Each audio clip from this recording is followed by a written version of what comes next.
What makes a character underrated? Probably they have other characters that outshine them in their roles or are just completely broken, and then that character is still good, but because they're not broken, people don't really play them, which makes them underrated. In this video, I just want to highlight some of the more underrated characters I think personally that are underrated. Maybe you don't, maybe you play these characters. You know, that's good because they're good characters. It's just that there are a lot of better options, like really broken characters, because there's a lot of broken characters in Genshin Impact.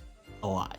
So hopping right into it, we have Beidou as number 1. For some time now, I think Beidou has been a pretty popular, underrated character. A lot of people say that she's underrated, but I feel like even then, she's still underrated. Now, why is she underrated? First of all, she's a 4-star, right? 4 stars are 4 stars. They don't have the luxurious title of a 5-star, or they don't have the highlight of a 5-star. And Beidou's mechanics kind of tied to her energy needs. If you do a perfect parry, you get more energy than if you just use your skill regularly. So that means your ER needs are tied to whether if you can do a perfect parry consistently or if you can't. And Beidou needs a lot of energy for her burst. Her burst is insanely powerful, right? That's what makes her underrated.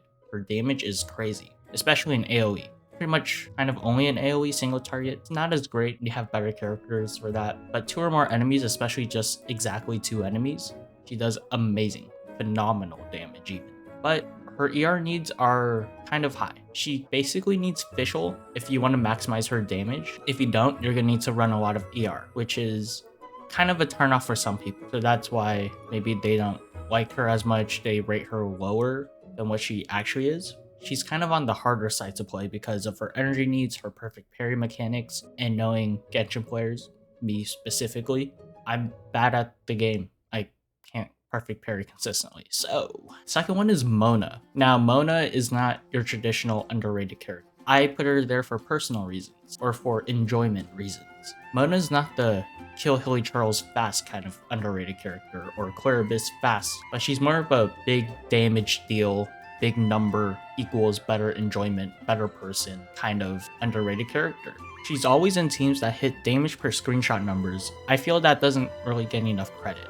She plays a very crucial role in a very, I guess, niche part of the game, but that niche part of the game is a really fun niche. I don't like damage per screenshot only for, I guess, combat-oriented content like the Abyss. I like damage per screenshot if I'm just, you know, trying to hit the biggest number because I can. Right? Mona's not going to be your best DPS option, but she's going to be your best DPS option, damage per screenshot. The next one is a character everybody has, and it's the Traveler. Now you might be thinking, oh, the Traveler kind of sucks. His Anima version sucked, his Geo version sucked, his Electro version sucked.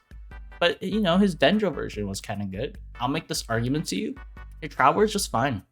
Now, let me get this clear. The Traveler's not great in anything, but is viable if it needs the specific role that each Traveler's element fulfills. It's still viable. Like, take Dendro, for example, right? Before Nahida, Traveler worked fine. It wasn't great, but it still worked fine in Dendro teams. Traveler is basically a lesser version of the Archons, right?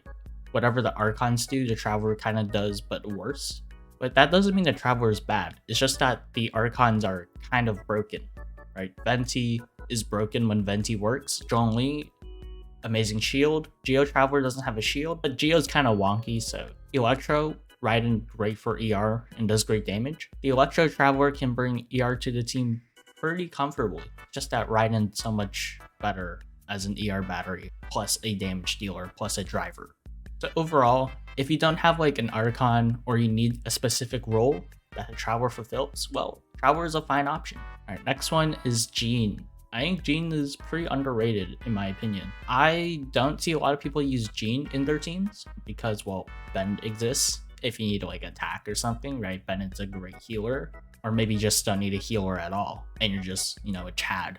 Or you just run a hefty shield and that's fine enough, right? But Jean is an Animo healer, which means you can run Viridescent Vener on her and, you know, she fills your heal slot. So 2 very crucial pieces into one character, which I think is great. Decent amount of damage, but that does require higher investment. But even then, just stack attack for healing, right? You don't even need that much. And then you have Viridescent Vener. She fulfills that spot easily. The last one I have is Lisa. Of course, we all know that Lisa got better with the addition of Dendro, but even pre-Dendro, I think Lisa is underrated.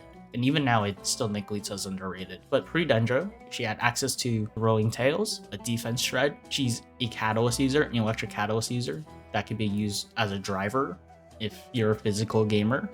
Well, she's good in Eula teams because she can hold throwing tails and has a defense shred. Now, post-dendro, Lisa got a lot better with the addition of aggravate, and Lisa being a catalyst user. Well, she can proc those reactions all the time. You pair up with Nahida, that's great.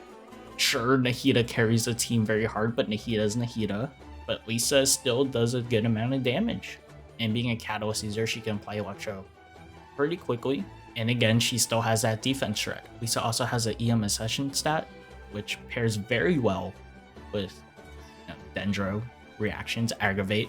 So it's kind of like Lisa was made for dendro. It's just that it took over 2 years until Lisa got her time to really shine. But yeah, that's just like my opinion on who I think is underrated. I'm pretty sure they're underrated, unless I'm wrong and like everybody thinks that this character is good. Well,